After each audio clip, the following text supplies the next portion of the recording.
Welcome to the Young Leaders Institute's very first 2020 Youth Conference, which is a virtual meetup and a national conversation to discuss the impact that COVID-19 has had on the lives of young people across the country.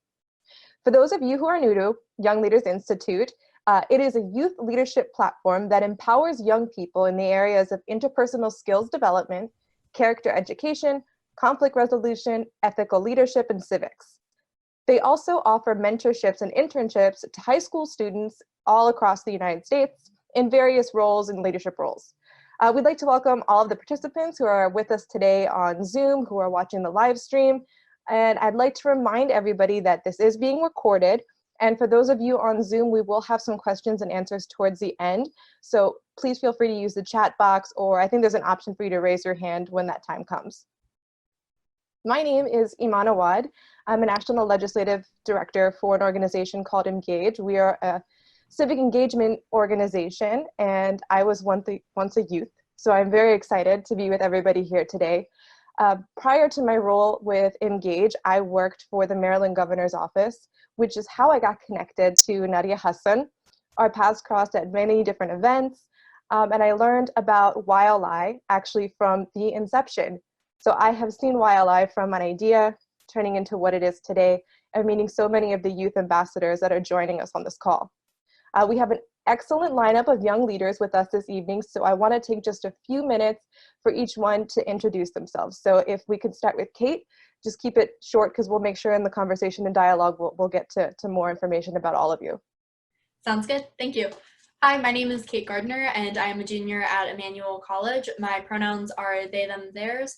I've been really involved with civic engagement, and the COVID-19 pandemic has really been making me reconsider how I've been involved with things, and I've really enjoyed having the time to reprioritize things and definitely make lots of time for reflection, even just given the chaos that's going on.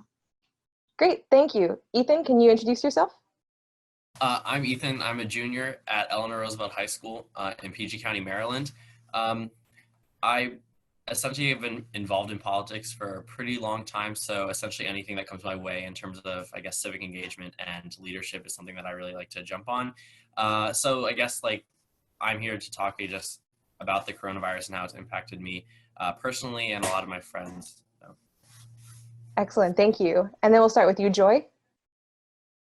Hi everybody, so I currently reside in Dallas. I'm working on my second master's in Middle Eastern Political and Cultural Studies. I did my first master's in North Carolina at State in Industrial Organizational Psychology, did my undergrads in Developmental Psychology and Cognitive Neuroscience.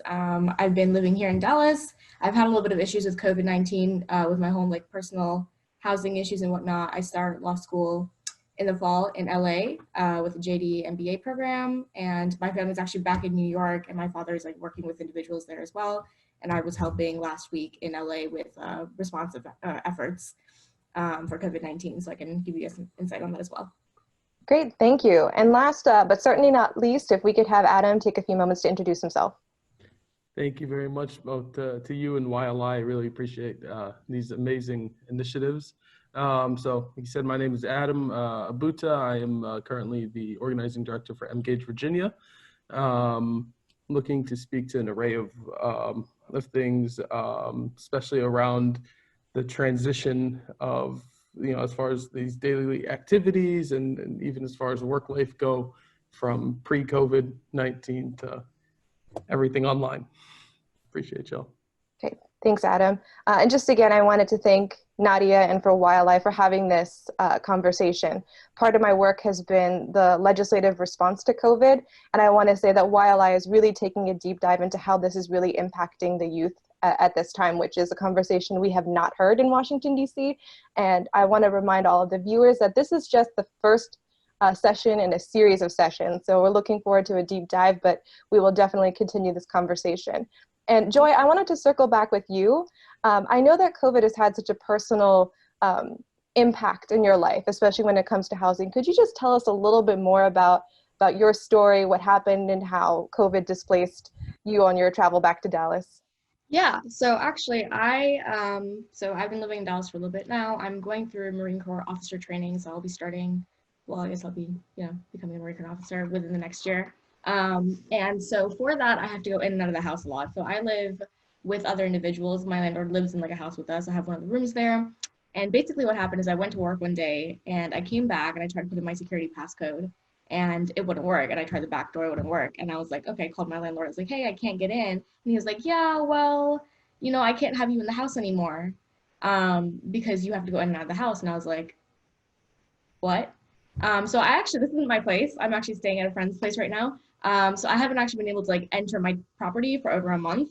I haven't even been able to get my clothes or things like that. But I've also been involved in relief efforts in California, coordinating those things logistics wise, because that is kind of what my studies were in, like the social circles and dynamics like that. And I did some research in it, so I've been helping there. And I also traveled a little bit of Texas recently to help out in a couple of different areas. I tested clean. But so there's a lot going on. So there's been some personal displacement. I've seen a lot of reports come in for a couple of different things. We can go more into detail with that if people have like more specific questions or want certain aspects of that. I can share those later on. Well, we are glad that you are healthy, and just wanted to piggyback on this a little bit more to talk about something I think we all take for granted is having a safe space for ourselves to quarantine in. And one of the things that I think is important to mention are victims of domestic abuse have nowhere to go. How is this impacting children? So if you could just expand a little bit on that, and then I'll open it to the rest of our participants. Yeah, is this for me? Yes. Oh, sweet. Yeah. Okay. Yeah. So we've there's been actually a really high increase in domestic violence cases, unfortunately. There have been multiple laws passed that, hey, if you have a case going down, please call this number. But unfortunately, a lot of lines are overbooked. In Dallas, I know personally, and as well as Austin and a couple of other major cities in Texas, we've had lines open up. So they're trying to do 24-hour lines and try to get volunteers on the lines as well. So if anybody like wants to join volunteer efforts, see if you have local efforts going on. Usually non-emergency lines are 211. You can get more information that way as well.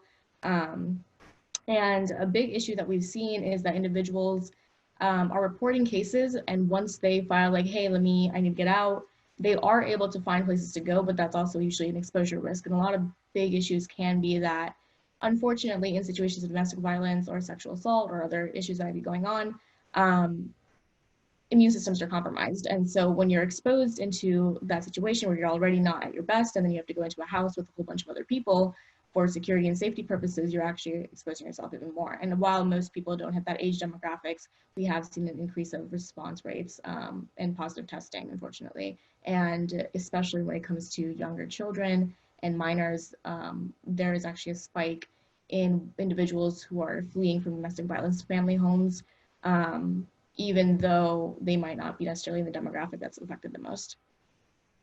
Yeah, thanks for bringing that up. I think it's an aspect that needs to have a lot more light shed on that. I want to take a question over to you, Kate, to talk about, especially Joy, thank you for bringing up the compromised immune systems with stress. I think a lot of people are experiencing higher levels of stress, anxiety, and fear during this isolation period. What do you recommend that we could be doing for ourselves and for individuals who are just having a hard time with this social distancing? I think one of the things that helps the most is just getting that frame shift over to really focusing on it as a time for solitude as opposed to isolation. Because even though those two terms may mean the same thing on the surface level, the mindset between them is so incredibly different. Because when you can embrace it as a time for solitude, even during all of this, I think it's important to note that while the activities and things that we can do are very different, our passions are still there. And so if you can take this time to find ways to move that stuff online, or even find ways to plan what you're going to do after this pandemic is over, so that once the world goes back to not necessarily normal, but whatever our new normal is, you can still find ways to pursue those things so that it makes it a little bit easier to stay optimistic. That's all in comparison to like feeling isolated, where you then just feel very disconnected from everything. Because one of, I think, the coolest things with this is, even though we're so disconnected in person, I think in some ways we've actually become more connected, because with everyone being online, it's really easy to get in contact with people so that you can have those continuous conversations. And it's like, while people who may live just a few miles away from you may seem really far away, at the same time, it's just as easy to get in contact with people who live across the country or across the world. And so I think there is really a lot of room to embrace those connections that we can have. Yeah, very cool. Ethan or Adam, do you have anything to add to that? Maybe sharing a little bit about how are you staying in touch with people? For me, essentially, I guess I've been in constant communication with people practically 24/7. I pretty much thrive off social interaction, so I kind of make it like an important thing for me to, I guess, just feel like everything's normal, even though obviously it isn't. I think a big important part of, I guess, staying mentally healthy is being able to just express your concerns about certain things. Um, I have, I guess, this political YouTube channel that I use, and usually I use that as an outlet of sort of involving myself in stressful news events, but then being able to talk about it to a large amount of people really helps in terms of me, I guess, getting my feelings about the situation off and how it directly impacts, the hundreds of millions of other Americans. Um, and I've been just in, I guess, constant communication with all of my friends through various social media forms. And usually, I mean, even if I'm staying inside or if I'm going downstairs into my basement, sometimes I'll be on like FaceTime or I'll text someone just so that way it still feels like I'm having normal conversations. How about you, Adam? So for me, generally, I'm pre-COVID, I was a very interactive type individual with like different communities and institutions and like, I guess, social butterfly. So for me, like partaking in all of these different programs that these institutions provide was something that I really loved doing, engaging with the different community members. And that was just all taken away with the new restrictions. But with resources, like with social media, Zoom, and everything that we do have being 2020, how I've been keeping my head on my shoulders is participating in all of these different webinars and the same workshops and programs that were happening in person, but now they've all transitioned online, which is beautiful to see. For example, like this conference, we're still accessible to everybody, and is just looking for those resources. Yeah, definitely. Definitely. Now, one of the weird things that I learned about myself this quarantine is that I actually like Post Malone. I didn't know that, but I just had my Spotify on the background for background noise. And I was like, okay, I judged it a little too quick, first off. But I want to go back to you, Ethan, since we can't tell from the decor of your room that you're into politics. Getting to know you by reading your bio, I noticed that you were excited about getting your driver's license, not only so you could drive a car, but admirably because you were getting excited to register to vote. A lot of us don't take into account that the shutdown is prohibiting people like you from going to get your driver's license, but can you talk a little bit more about how this is impacting the services that we're so used to going to, like the DMV, and how is this, impacting young potential voters who are looking like yourself to register for this year? So I actually, a couple days ago, I was on this initiative Zoom call for When We All Vote, which was an initiative by Michelle Obama. And that was something that we had county-wide, where during the months of April and May, we were going to have voter registration drives every single lunch period at every single high school. And in Maryland, you can register at 16 years old. And actually, where my school is located, when you're 16 years old, you can vote in local elections. So around there, generally voter turnout, voter registration has a lot more importance to young voters because we're talking about sophomores in high school that are able to go to the ballot box. But at the same time, I was supposed to have my driver's test April 12th. At the same time, could register with a political party and register to vote as well. And unfortunately, I do not have that option. And I think a lot of other people that rely on easy access to public offices that are no longer open, such as the DMV, where they've pretty much canceled everything, it just puts them at a disadvantage, and it disenfranchises them from wanting to vote. Because when things are easy access, people are way more inclined to do things. If you're already on the fence about registering to vote and whether or not that actually means something for you, even in a state like Maryland, I think voting is insanely important, and it's, a very, very American thing, traditionally American thing to do. But for some people, it may seem like a chore if they have to go out of their way, and it just isolates a lot of people out of a voting block that otherwise would be there if this entire situation wasn't happening. Yeah, definitely. And on the conversation of services that have been shut down, I wanted to circle back to you, Joy, because you mentioned especially the importance of having hotlines that people can call for them to feel safe. But can you expand a little bit more, especially as a student yourself? How are people who maybe don't have any access to like internet or having a computer? Like, what are the things that as a younger generation, as students, you guys are really caring about the social services that are being impacted by COVID? Yeah, so I think a big thing to also note is the fact that everyone is at home. A lot of families in the poverty line or living under the poverty line or within that realm or near it generally have more than one kid, which means there's more than one student at school. And if you only have one laptop at home, only one computer at home, or you don't have like a working webcam, that already imposes threats upon that. Also, individuals who generally are in these realms, their parents are usually working much longer hours, working harder jobs.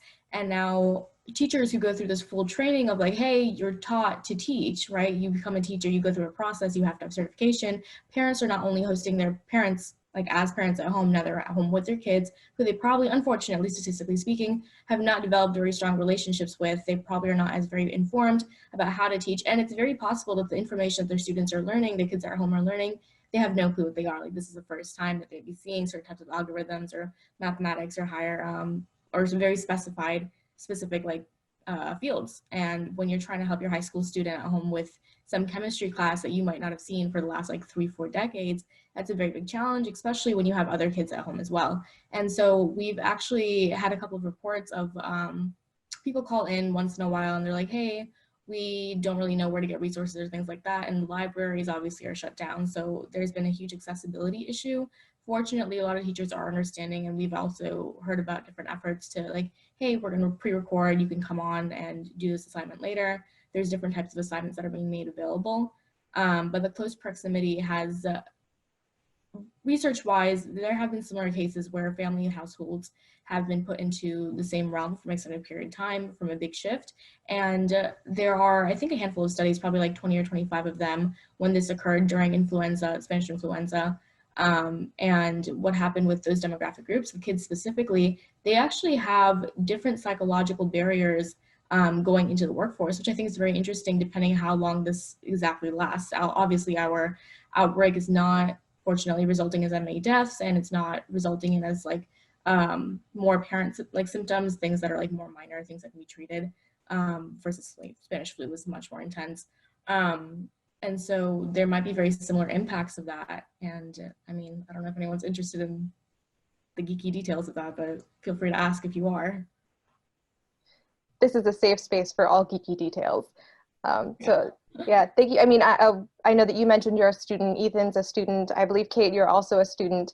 Adam is a fresh graduate. As young persons who attended school, can you talk a little bit about how it must feel for you guys now all of a sudden getting used to going to class, maybe having some interaction with group projects? How does it feel just being so far removed from that and not being able to experience a college campus or your high school as we would deem normal prior to COVID-19? We can start with you, Joy, and then move on to Kate and Ethan. Sure. So I'm currently working on my second master's, and it's very different from my first one. First one, I was like on campus all the time, very engaged, especially when it comes to research. So currently I'm working on Middle Eastern political and cultural studies, and we've had a very dramatic shift from this, because when you're trying to learn another culture and language, it's very immersive, which means you have to be present on campus at all times, or you have a whole bunch of video conference calls all the time. So the video conference calls, you know, that's nothing new for us, but we've had a pretty big issue with trying to communicate with our like peer kind of like sister schools in different countries. I'm actually part of a global program where we have different schools in the UK, a couple in the US, here and there. And we were actually supposed to be going over to a couple of different countries like next month. Obviously that's not gonna happen now. And so that's been a big shift in perspective as well. It's been a little different with classwork. Communication is different. Obviously, there are some issues with technology that pop up. Technology wouldn't be technology without the issues, though. So there's that. And I think what I've noticed a lot is that the lack of student-to-student interaction face-to-face has kind of shifted the way that we are interacting with each other during our Zoom conference calls or during our Google video chats, especially when it comes to group projects. I think there is a part of communication that's a little different. Especially for someone like myself who's I'm good with face-to-face. Like I like being there in person. I like using body cues. I like using language inflections, and I have a big interest in it. And that's a big shift, especially when you're working with students. from all around the world because you have cultural differences. When you have a cultural difference in person, you can be like, hey, this is awkward. Why is this person doing this? And you can get clarification. But when you're on a video call, you might have these like language enunciations that are different. You might have some behavior that's different. And you're like, what's going on? Like, did I do something offensive? Because you can't really clarify virtually. And that's a very strange thing. And I think it's very specific to the program that I'm in as well. Yeah, no, definitely. Ethan, Kate, how has going virtual impacted the way that you view school? So, oh, do you want to go? Go ahead. Okay. So essentially all of my teachers have done pre-recorded lessons, but they're also live. So we can join them if we want to, but we have until 11:59 after 2 days after the lesson is posted to complete our assignments. Right before this video chat, actually, I was working on one of my assignments because I kind of put it off for 2 days, but it's due tonight at 11:59 and the lessons are still up. And I'm actually calling or video calling on a computer given to us by our school.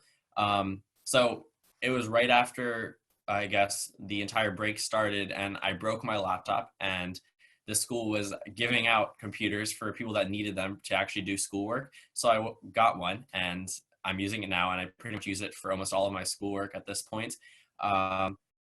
And I think a lot of my teachers are very understanding in this situation, but I mean, talking with other students is not the same whatsoever.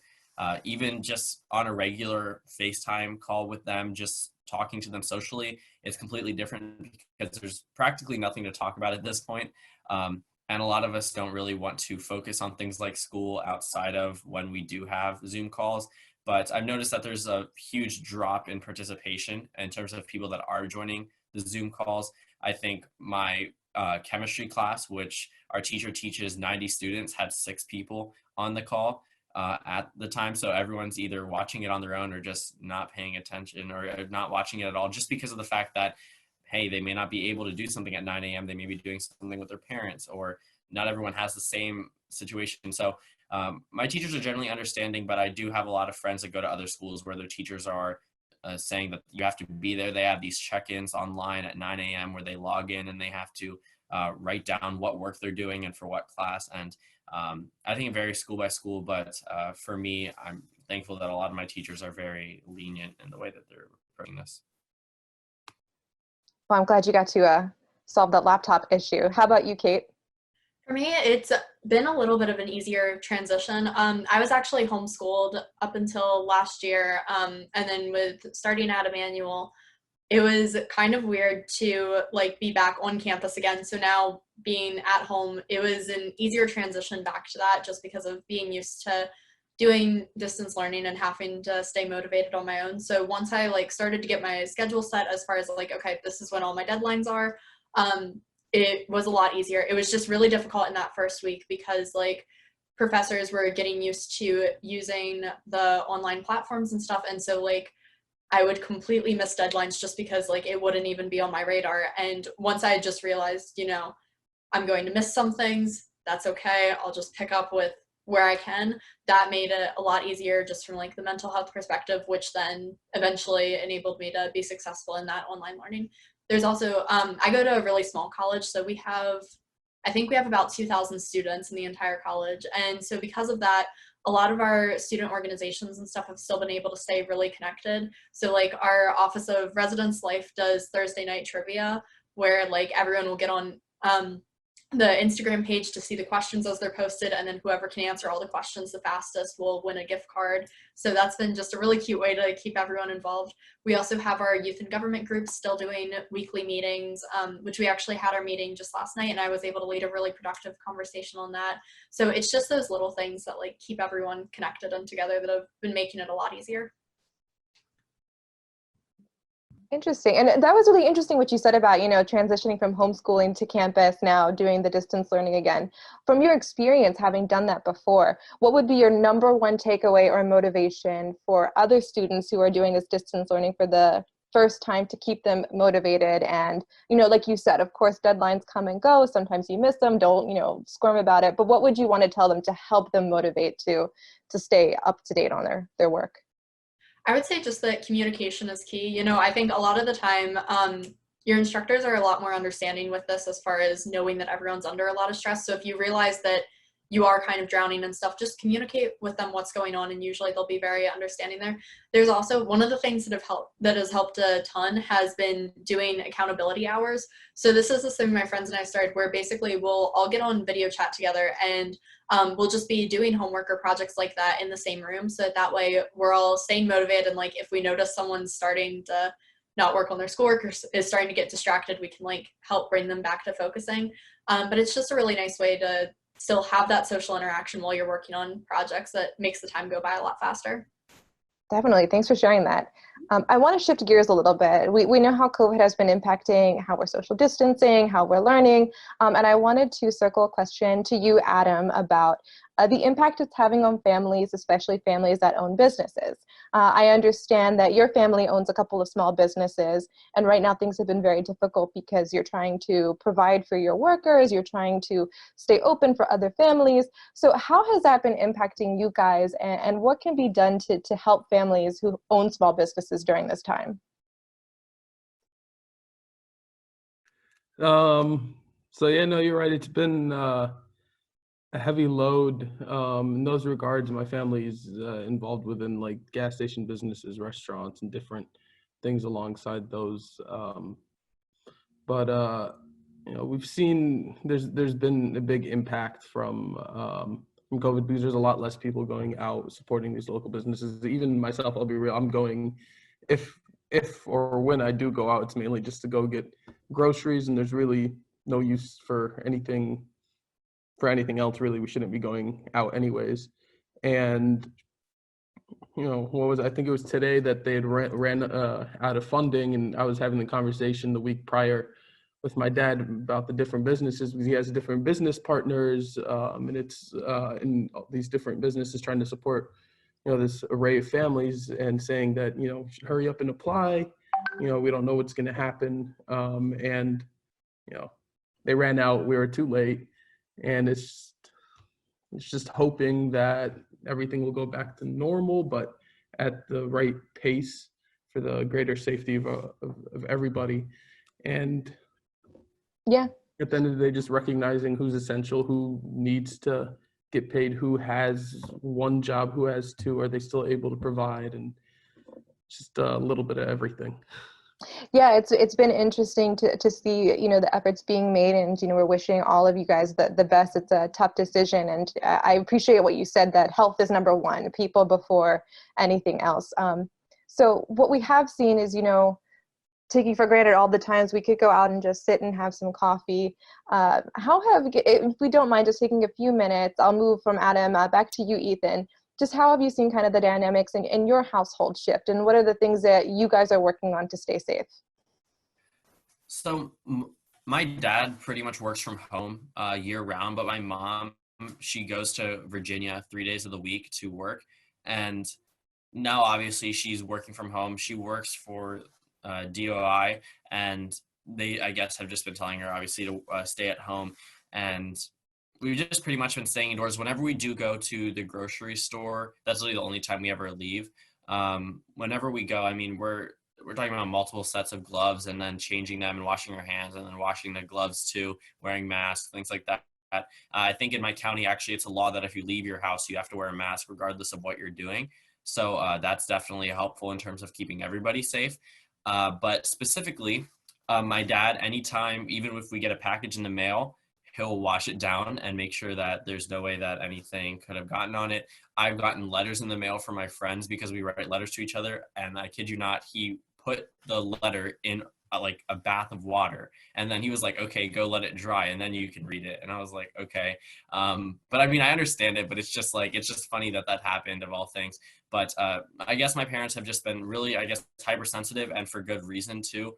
At first, when this whole thing started, I was a little bit apprehensive as to why they were reacting so harshly. I mean, immediately, as soon as this broke into the news, early March, they just like completely stopped going out and everything, and told me that I couldn't even go to school the last 2 days before they even told us we weren't supposed to come to school anyway. So my parents have just pretty much been on top of it, and we've been good with like social isolation and stuff. Yeah, that's really important. And I think it's funny because we've seen so many different responses to COVID-19, and it goes without saying that this time during our political system, we're seeing a lot of polarization.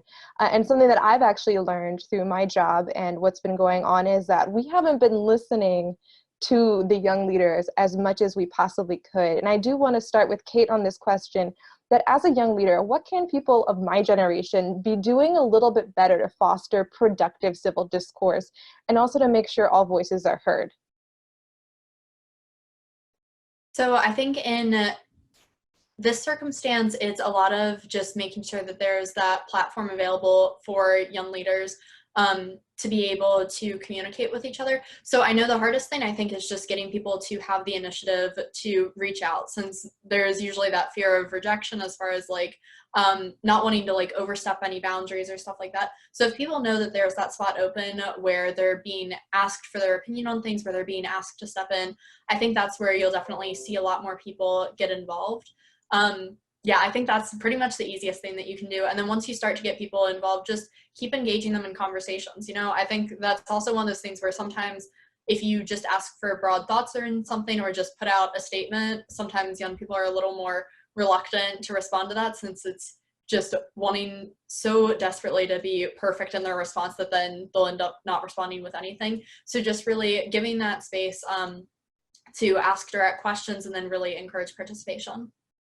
Interesting. I'm going to get to all the participants, but just to make it orderly, same question. Joy, how do you feel like our generation could be doing a better work to connecting with you guys? Yeah, so I think, well, a big thing is there's a shift in technology, right? So statistically speaking, I'm going to use that phrase a lot. Generations used to be, you know, you have your grandparents and you have your great grandparents and it goes on and on. You have your parents, your kids, et cetera, et cetera. Generations now turn over every 3 years. So if you have a younger sibling that's like 3 or 4 years younger than you, chances are they're actually part of a different generation now. Like they don't have the same mindset as you do. Like we qualify as different generations if you have that many years apart after the year of 2005. And so with that technological shift, and now that you have the increase of technology, there has always been a lot of debate surrounding that. Like, hey, does this impact our childhood development? Does this impact how kids comprehend things? Is it causing social isolation? And the counter arguments that have always been made is that no, it's actually increasing efficiency. And when you think about development and almost in a sense evolution as a whole, like a whole species of humans, you do progress towards efficiency, right? And so technological use can be debated as a form of efficiency, right? And so when you think about like survival of the fittest, this actually plays into it really well when we talk about AI and things like that. And so when you have opportunities like this where technology is emphasized, a big thing you can do is almost encourage that usage. So yes, Zoom is being used, things like that are being used, but these are things that we've had around. A really innovative thing to do would be like, hey, what is something that has been used in some forms of classrooms, but not in all forms? I don't know, maybe I'm a little old, but during smart boards, when smart boards first came out, I actually don't even know schools use them anymore, but there was this big shift from using projectors going towards smart boards, and it was like, okay, what's going on? And that was seen as like this, oh, huge technological shift, right?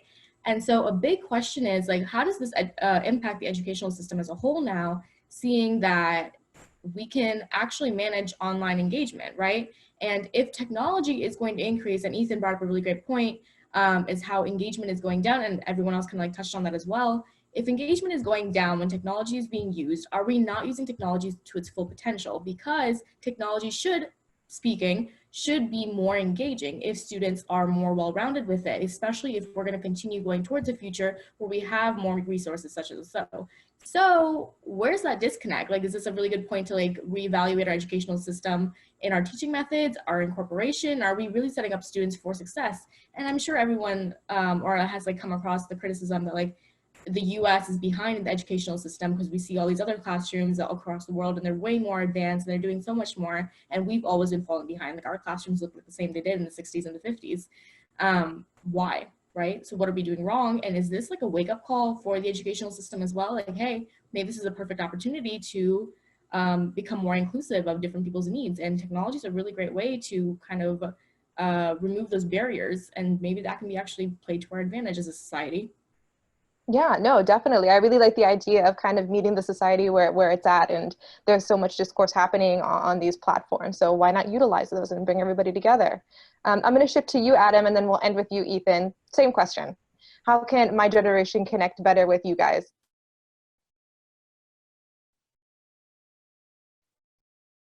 Sorry, I had a problem with the unmuting. Something through my experience, in these last few years that I found a great way in connecting with people in, different, whether they're younger or older, frankly, has been on one-on-ones, which is something, that was completely new to me after college. I don't know why. It seemed like something that that really is core and should be taught to everyone, because no matter what, after a certain point, you break those barriers where you connect with whoever it may be, whatever their age is, younger or older. There will be that spark. You're gonna build that connection, find out what matters to whoever it may be on either side, and that's just within relation building. And it's just making that time with different people. I know it's easier said than done. One-on-one can go on for maybe 20 minutes. Sometimes it can go on for 3 hours, depending on the relationship that's built. And just, listening to everything and following up openly. Definitely. And I think especially some of the older generations can do a better job at being patient and listening. Last but not least, Ethan, same question. So I guess back to like what Joy was saying about the education system, my, I guess, Board of Education in my county, they have a student member every year, and they have voting rights on the Board of Education, and they pretty much convey the concerns of the student body itself. And we have these, I guess, meetings with all of the SGAs from every single school, middle school and high school combined, and we have general assemblies where they put forward, I guess, new things towards the Board of Education and a number of other things that we all come to a general consensus on.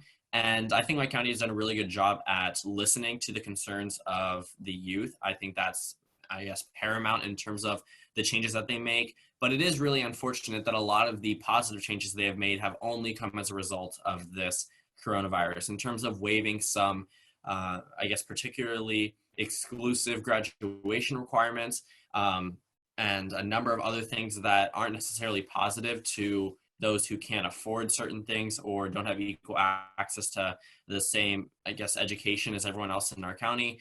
Our county definitely has made it easier for people to excel in this time period, but it definitely should have been done a lot more, and pushed for a lot way before this was even happening, because I genuinely believe that we had the means to do it. It's just that there wasn't really what they would classify as a need, but the concerns of these students that have been pushed down and not listened to for a really long time, we're only starting to come to light now. And I think that it is important, after this whole thing is sort of, I guess, over, in the sense that it really could be over. I think that listening to people and actually making change when it's needed, not when it's convenient, is something that should be important. That was a perfect segue into my next question, which is going to be open to the whole panel. Is I think that we've seen COVID-19 exposing a lot of cracks in our system. And one of the things that I have been really marinating on myself during this time has been, what are the major issues that we can be doing better moving forward from this pandemic? What are the things that we should be focusing on as a nation? How are we going to restore values back into our society? Because everything just seems so out of whack. So for each one of you, I would love to hear, what are your top 3 priorities that as a nation we should be looking at moving into the 2020 elections and past that, for us to kind of reboot our whole entire system? We'll start with that, and then I have a follow-up question. So Joy, would you like to start? Sure. Okay. So I definitely think that's a really good question. And I think Adam can definitely probably give a little bit more insight into this. So I have a small business as well. My stuff has been on hold. Luckily, that's not really my primary thing, because I'm a student primarily, and then do that to pay for school. But my business focuses on helping other small businesses start up. And so a lot of my work is working with employees, working with CEOs, working with CFOs, and figuring out what benefits are given to employees and things like that. And the big questions, and I started writing this down when Adam brought it up, was about how businesses are shutting down. And a couple of things that popped into my mind, which might offer some insight to how we can move forward as a society, is that we need to look at how we have our economic structure to begin with, right? And what we put value on financially speaking. So we touched on the educational system already. We segue into that, into the career and the workforce, right? And so you have to look at employee health benefits and what do we consider sick? A lot of times we see really tough hours given to people and hey, if you get sick, who cares? Come in, work, get paid, get out. How many sick days do you get off? What happens if you have a pandemic? What if you're seriously sick, right? Insurance issues, things like that. And when you look at compensation, like workers' benefits, who gets compensated when you have a pandemic, or if someone is really suffering from a disease, what do we even call sick anymore, right? And there has been a really big shift, and I'm not going to put out like any political views whatsoever, but when you look at politics as a whole, you see differentiations between the last couple of decades, how things have been shifting in value, right? We become more and more gearing towards specific values rather than other values. And when you look at the foundation of the US and kind of what principles it was founded upon, you see a lot of times that we've had a really massive global shift with globalization. And I think that's a big value to touch on as well, because I don't want to get too into nitty-gritty details, but when you look at globalization, you have to assume that, yes, we are working towards a society that can be communicative of all different cultures and all different backgrounds. But at the same time, we had a lack of communication when it came to statistics reporting. We had a lack of communication when it came to economic welfare. We had a lack of communication and just lack of necessity. Things just were not ready and the infrastructure was not there. And so that's a really fatal flaw, because when you look back at like the triangle trade and like Columbus and when things started with globalization, the infrastructure increased with the different values that came. That at a certain point, we no longer process the infrastructure, and we've only had those values increasing. So yes, we value financial stability, we value different things, we value, you know, economic stability in yourself. You want to be financially free, you want to be helping all people, you want to end world hunger, you want to whatever it is. But we speak about those things and we've never really had any resource for it. Back in 2012, there was a speech done by President Obama, and he mentioned like, yeah, we're going to have a huge pandemic and chances are the infrastructure won't be there. And now fast forward a couple of years, here we are. And so that's a really big perspective to put into place, because this isn't the first time we're seeing this. This is the first time the US might be experiencing it, but these things have happened in outbreaks throughout other countries. And the thing is, this information is already available and we've seen it on a smaller scale. And now that it's affecting the whole world, it's like, okay, if we couldn't even manage it on a small scale and we had these mini outbreaks of different things all across the world, how are we, like, we're not doing it right. Clearly there is no, we don't have anything. Like as a society, like as a civilization, as people, as humans, we're failing ourselves for being so intelligent and deeming ourselves the most intelligent people on the planet. We're doing a really crappy job. So there's like a big reconsideration and a point of self-reflection, like seeing like where are the shortcomings and why are people not reinforcing the values that need to be reinforced to ensure that we succeed and can live. Yeah, definitely. Thank you for that. Next, I wanted to follow up with Ethan, and we did actually get an additional question for you just to make sure. First, Ethan, would you be able to elaborate a little bit more about what resources that we can be providing to help the youth moving forward? And then the same question, like what are the biggest concerns for you moving into 2020? For, I guess, resources that are given to the youth in order to give them the opportunity to have their voices heard, I think pushing for the use of technology and the way that we can interact with politicians and people on the local board or things like that, where social media is definitely the main outlet where people are actually paying attention for anything, I guess, political or things that directly impact them. All of the news that a lot of my friends get is directly from either the news app on their phone or Twitter. A lot of the times when they are sending in questions to be asked to their congressman or senator, and they just go onto a website and they're able to submit a question, they're able to get an email response. And I think that's probably the best way. I think that moving everything online so that way it's available to people that may not know how to, I guess, go to or not know what to do when they're at a local town hall, or be able to go ahead and see rallies live and things like that and ask the questions that they want to ask in person. I think that moving everything online, or not everything, but having the opportunity of getting your voice heard online is definitely a huge thing. YouTube is definitely a main outlet that a lot of people my age have been gaining traction in terms of political involvement, having their voices heard. And a number of other social media apps, Instagram, Twitter, I mean, even TikTok, where it's like a lot of people are using it, and we see, I guess, way more educated 12-year-olds on the political scheme than we normally would, because they're seeing it in an area that's comfortable to them, and they're able to ask the questions that they want to ask that otherwise might seem daunting if they're not able to do it amongst their peers or on an online system that they're comfortable being behind. And I think that giving them the platform that is comfortable to them and that they're used to, and then using that to figure out what their concerns are and how things can be beneficial for them, I think that's super important for connecting with the youth in terms of the older generations. And I guess the most important issues moving forward after this coronavirus, I think that I recently just made a documentary about the impact of being, I guess, homeless and not being able to vote.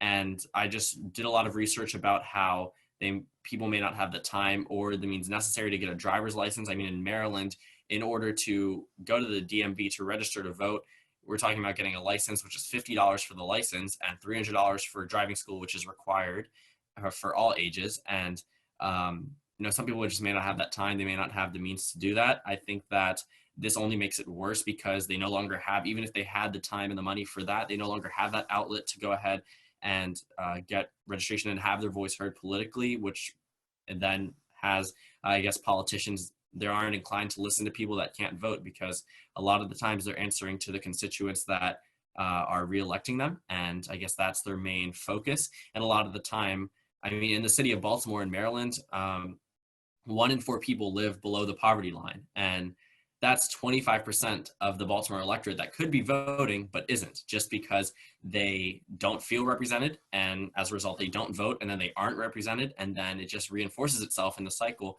And I think that there should be a way more bigger push towards giving people the access to vote and registration, which is something that I'm, I guess, really I have a strong belief about that, because that's super important for involving, I guess, also involving the youth, but everyone in general into the political process.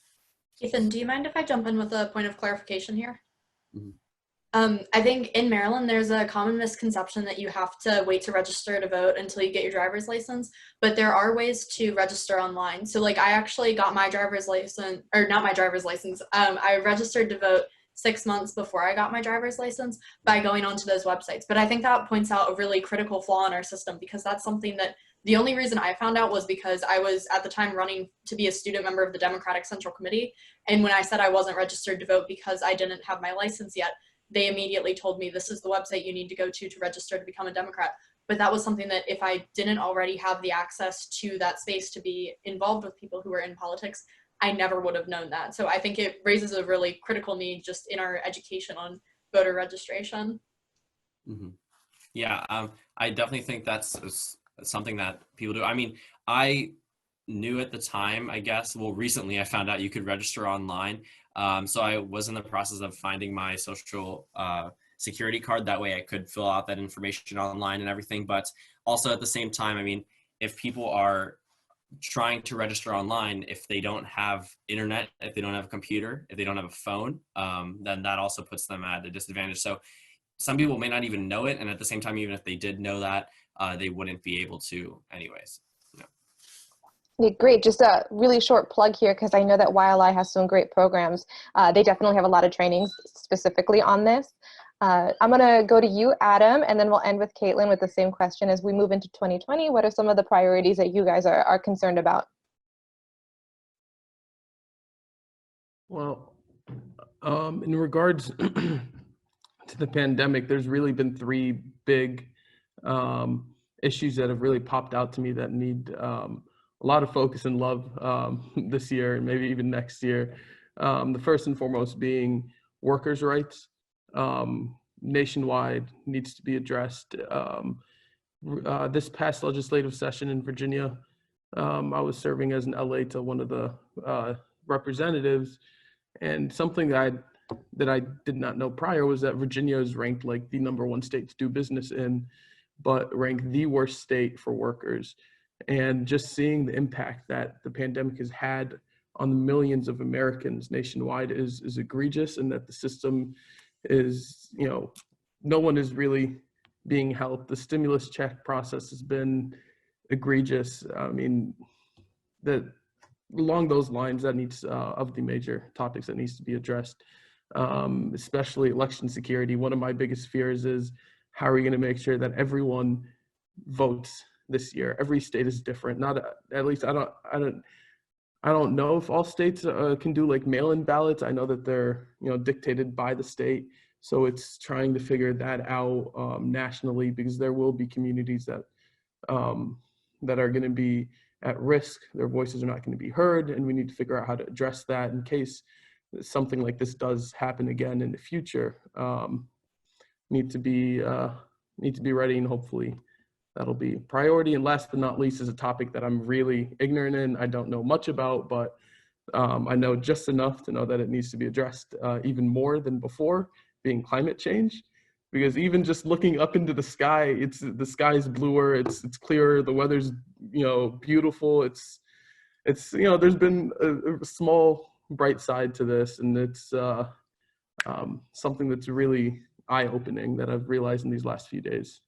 Yeah, no, you're right. They actually had a very interesting map overlooking China while they were doing their isolation period, and seeing the before and after is quite striking. And last but not least, Kate, moving into 2020, what are the top 3 priorities for you? So the top 3 priorities for me, which I'll get into a little more detail with here in a second, is supporting holistic mental health, treating internet as a public utility, and then just moving towards more reform in our education system. So with supporting holistic mental health, of course, your mental health has a huge impact on your ability to combat diseases like the coronavirus. And so I think this is really important, both from that standpoint and also from the standpoint of allowing people to continue to take care of themselves and just have that general well-being during this time of isolation, to really be able to embrace it as a time for solitude and self-reflection, as opposed to just that crippling feeling of isolation. Then the next thing is treating internet as a public utility so that it's available to more individuals, especially when you look at areas where you see civic deserts where people aren't able to get involved with various things, or areas that are facing issues with poverty and things like that. There's so many barriers then to internet access. And I think like the most ironic thing that I've seen with all of this, a lot of internet providers have been offering lower prices and things like that, but the way that they're advertising that is through the internet, which again assumes that someone has access to the internet, which when the problem that you're trying to address is inaccess to it, it just shows how large this divide is between where we are and where we need to be. And then the last thing is shifting education to really motivating individuals to love learning. I think the school system really needs to put a lot more of an emphasis into building skills of resiliency and determination, so that when there is something like this, people still have that individual motivation to want to continue to learn and to want to find those ways to adapt to the current situation. Because when we have our education system where it's just preparing people for this factory mindset of just getting through assignment after assignment just to focus on the grades instead of actually learning the stuff, it makes it where then when you have a crisis like this where individuals aren't able to be in the classroom, everything comes to a screeching halt, and you see people not even wanting to log in to do the online activities sometimes. Great, and thank you guys. That former question might have been a little selfish on my part, because I'm definitely going to go back to my boss and let him know that I heard from some young leaders, and this is what we should be focusing on. I have one more question. I got a great one here in the chat box, and I think it's going to be a fun one. One second, I just lost it. Okay, so given there is a lot of information out there, how do you guys pass the authentic news and not just any news? We know there's a ton of misinformation out there, so tell us a little bit about how you try to avoid that. We'll start with you, Kate, since you're on the screen. Yeah, so for me, I mainly just do my research behind stuff. So if an outline seems if a headline seems kind of out there, then I'll make sure to do my research to see like whether it's coming from a credible news source, to see what the article actually says, whether that headline is just a form of clickbait, or if like what the main portion of the article is actually has something to do with it.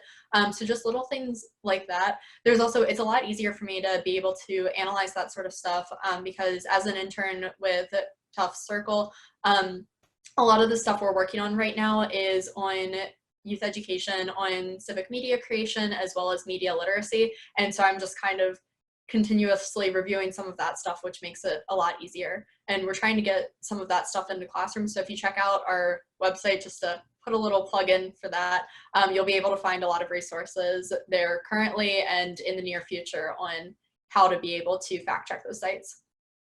Great. Ethan, we'll ask you, and then we'll ask Joy.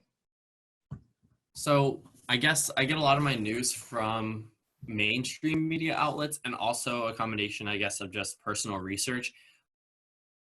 But a lot of headlines are being thrown around. And, you know, I remember my mom telling me something early on during this whole situation about certain fruits that could prevent the coronavirus. And I was like, oh, okay. So you're getting one of those articles off Facebook or something.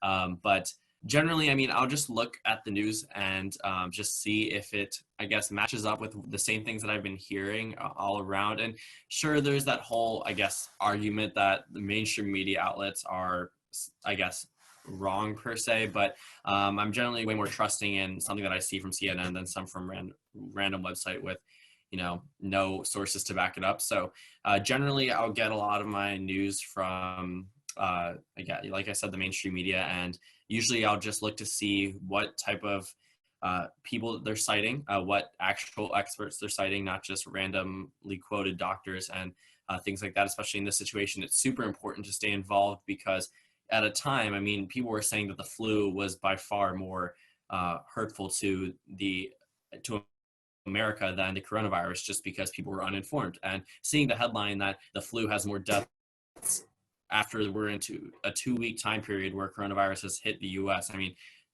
back then, sure, the flu had more deaths, but at the same time, it's a very misleading headline and it caused a lot of people to not.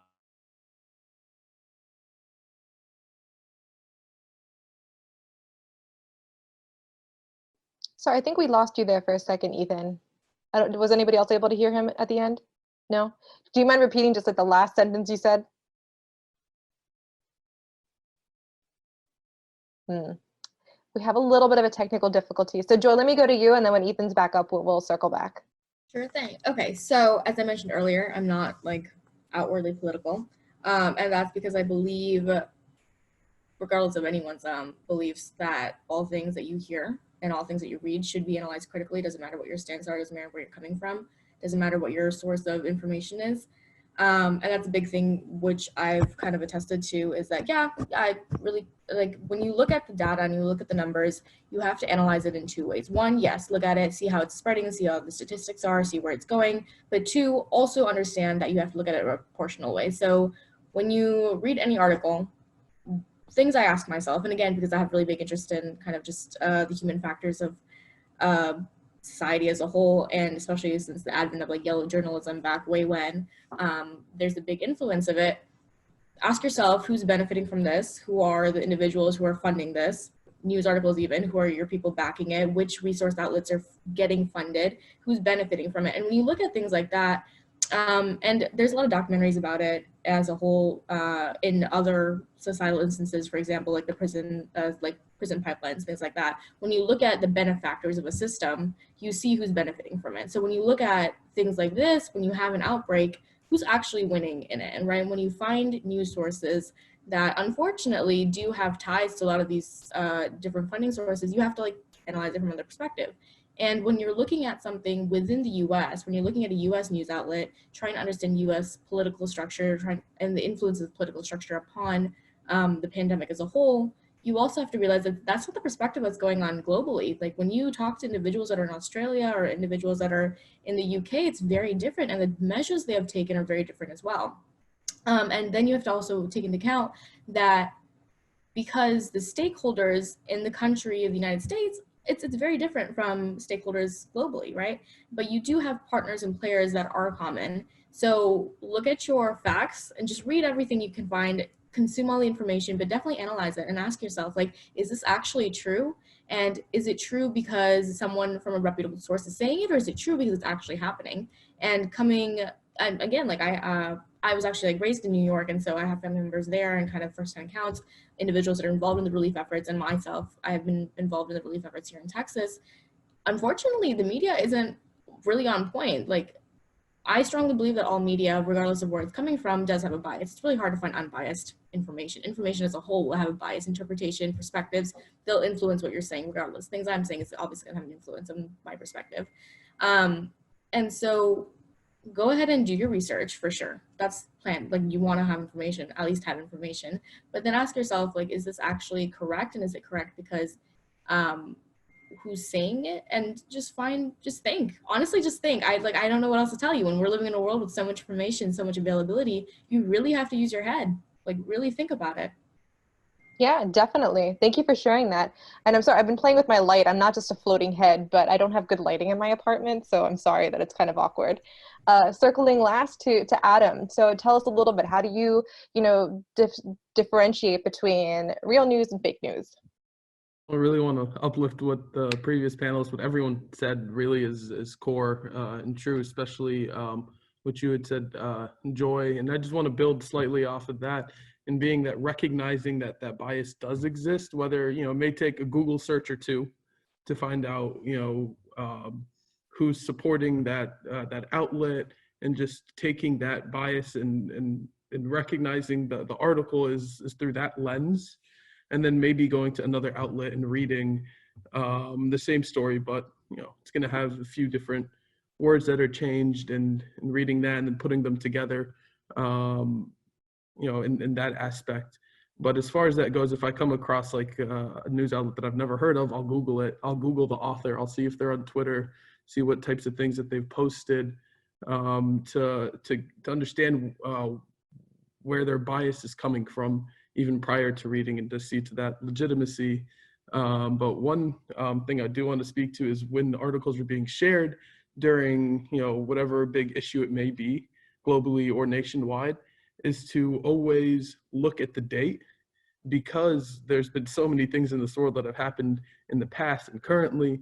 You'll find, let's say, for example, there was a crisis, let's say somewhere in the Middle East, that the same thing had happened 10 years ago. Someone last year shared an article when it was ongoing from 10 years ago. And how many people are actually going to look at the date? They're going to think that that was recent. So that's something within recognizing fake news, but also current or not, is something I also consider to be key. Excellent. It's 8:05, so thank you everybody for staying on the line. I do want to wrap this up. We have gone 5 minutes over time, but I have two last questions for our panelists. The first one is going to be, what can the youth do? What sort of specific initiatives to help frontline workers? And to end on a high note, I want everybody to go through and just tell us a little bit about somebody or something that motivates you for all of the great work that you continue to do. Adam, we'll start with you because you're on the screen, and then we'll move to Kate. I'm so sorry. What was the first question? Dang, no, just kidding. What can the youth do for initiatives to help frontline healthcare workers? And that could be anything from just what we're doing now with the social distancing. And the final question, someone or something that motivates you for the great work you're doing. First, I want to say just having conversation, educating other people on why it's important to stay home, at minimum, is a great strive to helping our frontline healthcare workers, because just having that conversation, because a lot of people don't understand why, and because they get their news from one source, they may think, okay, whatever, let's just continue doing what we're doing. But having these conversations is important, saying, because, 1, 2, 3, laying it out, is super helpful. Sharing something on your Instagram story, Snapchat story, different WhatsApp groups, or on House Party, just dropping the plug for like the first 10 seconds, and whatnot. And something that continues to motivate me in this work is the fact that in the very beginning, that when I became civically engaged, is that one of the first campaigns I worked on was for someone called Dr. Ome. She was running for state delegate, and unfortunately he had lost that run. But exactly 10 years later, last year, we had worked to elect, under my MGAGE capacity, his daughter, Abraro Maish, to the Fairfax County School Board. And for me, seeing that there was a time 10 years ago where no, it was not common for a Muslim to run for office, for someone who looked, spoke and prayed like me to be in this space. And exactly 10 years later, it's something that's been normalized in Virginia politics. And this just continues to really inspire me with everything that we do. Thank you. All right, Kate? So I think the number one thing that we can do to help those who are on the front lines is just staying home. It's both like the easiest and the most difficult thing to do, I think, in all of this, just because it's like, I mean, it's so different from what we're used to in our everyday lives, but of course that's really what's going to help prevent the disease, the spread of it at least. So yeah, I think that's just the main thing we can do. And then of course, like getting involved in some of the service initiatives. I know my mom has been making dozens of face masks every day to be able to donate to local fire stations and stuff. So just finding those little ways to stay involved in your community during all of this. And then as far as what's keeping me motivated during all of this, my main thing that I'm really passionate about is just working on like uplifting the voices of others and providing more opportunities for youth to become civically engaged. So with this process, I've had a lot of friends who, as they've been going through kind of that reflection process of like trying to figure out what's important to them during this, they've wanted to get more involved in civic engagement. And then every time I get like a text message or an email or something like that about a friend asking me how to get involved, it just really inspires me to continue to stay involved, because it's seeing like, you know, as we get more and more people who are interested in doing things, after all this, we could actually get things done as far as getting more people to help with phone banking, letter writing campaigns, participating in political discussions, whatever that may look like, and just having people be interested, because in all of this, people are seeing how government has an impact on their everyday lives. And so whereas before you had kind of this bubble of privilege for some individuals where they didn't necessarily need to keep track of what was going on with their elected officials because they weren't necessarily being directly impacted by it, at this point, we're seeing how it impacts every single one of us. So I just think it's really cool to be able to take advantage of that kind of mobilization. Excellent. Thank you so much. Same question to you, Ethan, and then we'll wrap it up with Joy. So for, I guess, to help front medical workers, I think that obviously, is my audio cutting out? It says that my internet connection's up. No, yours is good now. Can everybody else, can we get just a thumbs up from the panelists? We're good. Okay. So I guess to help with medical workers, I think that something that's really important, obviously, is staying home. I think that's the sort of, I guess, obvious one, but at the same time, I think that just staying out of public places, a lot of people, they think like isolating themselves doesn't just mean staying home. I think a lot of them think like isolating with another friend is fine. I have some people that I know that are saying, oh, I'm isolating with 8 other people because it says we don't have to meet in groups of 10 or more, so 9 is fine, right? But at the same time, I mean, a lot of people aren't staying inside, so I think that there definitely needs to be a lot more focus on, when we're saying isolation, we mean inside your house or wherever you can be, at least at this time, and staying indoors almost all the time unless you actually have to leave. And I think that's super important, because a lot of people are confusing it with just staying by yourself or with 1 or 2 other people, and at the same time those 2 other people could be meeting 2 other people, and then that's exactly how this whole thing could just we never really reached the top of the curve at that point. But I think that's super important, just making sure that you're actually isolating, not just staying with a couple of people. And I guess one person that's, I guess, inspirational to me, or one thing that's inspired me, I guess, actually, for the past 4 years, is Secretary Hillary Clinton. She has definitely been a huge political figure in my political life. I see her as someone that persevered through a lot, and you know, her loss 4 years ago definitely motivated me to get my voice actually heard, because I realized how important it was during this time period.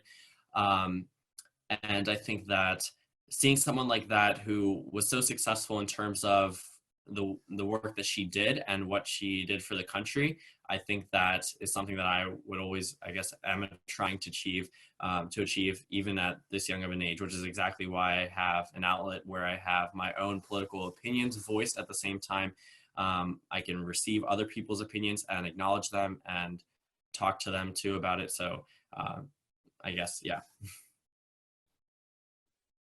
Thanks, Ethan. Joy? Yeah, so first off, what was it, just how we can help as individuals or as youth? Yeah, youth initiatives to help frontline healthcare workers, and what inspires you? Yeah, so I think a big thing, isolation is obviously important. And when you think about isolation, you have to understand that it's a perspective thing, right? It's fine. Like, yeah, you can be with your family members and things like that. You're at home, you know, you guys are healthy, nobody's showing symptoms, not a big deal. You go outside, meet with your friends, no big deal. Chances are nobody's gonna get hurt. But the issue isn't there, right? It's the same reason that, like, hey, we don't drink and drive. One, it's illegal, yes, but like, why is it illegal? Because yeah, you might hurt yourself, but it's the people that you're hurting outside. Like, what if someone else gets hurt, right? So yeah, you interact with your friend who happens to see their grandfather on Easter. What happens then, right? And that's not the responsibility you want to take on. So you have to understand that, yes, this is a difficult time, but it's also a perspective shift. Like, consider that we are living in a society and we have developed social norms which cause us to interact with individuals at a frequent basis. And now we're learning those respectable boundaries for it. Like, as societies develop, we've grown closer, we understand people differently, psychological development, we have different studies about it. Humans are social beings, like, it's a necessity, but at the same time, now we understand where those boundaries lie amongst us, right? Because we live in a society that is, yes, it is more sanitized. Chances are we are going to be exposed to more things in the future, and we're not going to have the immune system to hold it up. We have immunizations that go on. We have specific barriers put up, but when those barriers fail, you have to understand that you're no longer living in a place of privilege. You have to be respectable or respective towards people that may not have that capacity, right? And in a sense, it is very selfish to be like, hey, I'm going to go and do as I please and as I will, because it does put people at risk. And yeah, you know what? You might never even get infected. You might test negative, no antibodies 2 years from now. Not a big deal. All your friends that you saw might also test negative. But the thing is, that's not the case. And the thing is, we don't have enough testing in place to verify that. Like, I had to go get tested. Like, I have a memo from the government saying that I can be out. And that's otherwise, like, I wouldn't be allowed to go out.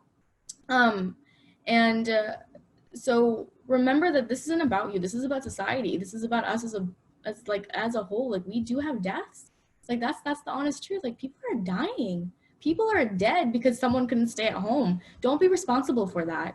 You're far too brilliant. You're far too educated. You're far too capable to be that selfish. Like, you know what's right and wrong. You were raised with morals. We all were, right? And it's okay. You can be a little self-sacrificing for a couple of days for the betterment of humanity. You know what? I don't know what people believe in. If you believe in karma, if you believe in good juju, if you just believe in being a good person or the governance of the universe by whatever, like, this is your part. Play your part. It's not that hard. I mean, we talk about being lazy all the time. Go ahead, be lazy. I encourage it. Stay at home, watch Netflix, eat some popcorn. And as for the where do I get motivation from, I'm honestly inspired by the capacity of individuals. So as I say, I work with small businesses, and that's been my primary role here, as well as a couple of studies I've been doing. And I think it's really amazing the resilience of individuals and the creativity people are bringing to the thing. I also, it's in my bio, but I'm not sure if like people caught up on that. So I'm an MMA fighter as well. It's one of my hobbies.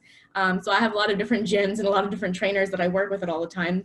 And it's been this big joke where we have like, all my coaches are coming out with like these fitness plans, and they're like, oh, real fitness plans compared to the kind of the, just like the stuff that's out there, like, oh, eat healthy or whatever. And now you have like actual nutritionists coming up, and they're still encouraging people to change their lifestyle habits, right? And I'm really encouraged by the perspective people are gaining of like how they can make themselves better and utilize this time to actually do more. So I encourage each and every single person on here, and encourage your individuals you interact with, not in person, obviously, text them or, you know, stop them or something, and see what you can do, because this is like, yeah, the world is at a stop. Use it to your advantage. You might not have like a steady income, you might not be able to go out anymore, but guess what? You have time. And that's something you can't get. Time doesn't come back. And right now we have so much time on our hands. You can't control time, but right now you can, so do it. Like, all of you inspire me for being here, making yourselves better. That's amazing. Keep doing it. Keep doing it, because 2 years from now, when we look at the impacts, chances are if you hit the ground running right now, you're going to be running far ahead 2 years down the line. So do it. What a way to close this. Thank you, Joy. You took my line there too, just to be totally corny. You guys inspire me. I mean, this has been such an uplifting conversation, a great way for me to end my week. It has been quite difficult dealing with, you know, Congress during this time, but leading up to this Friday evening to spend it with you guys made it worth it. I just want to wrap this all up. I did get a great comment here from a former Young Leaders Institute ambassador who said she's been a student at the Young Leaders Institute since 2016 and can attest to the enormous positive influence it has had on me as a young adult. The trainings and events not only allowed me to build a variety of skill sets, but to also become more comfortable in being confident with those skills as an emerging leader in the world. So I think we see a lot of that in all of our panelists today. I want to remind all of our participants that this is just the first in a series. We encourage you to stay in touch with Young Leaders Institute, whether that would be on their social media or their website, which let me just read this so I don't get it incorrect, at www.youngleadersinstitute.org. Stay in touch. We really appreciate everybody's participation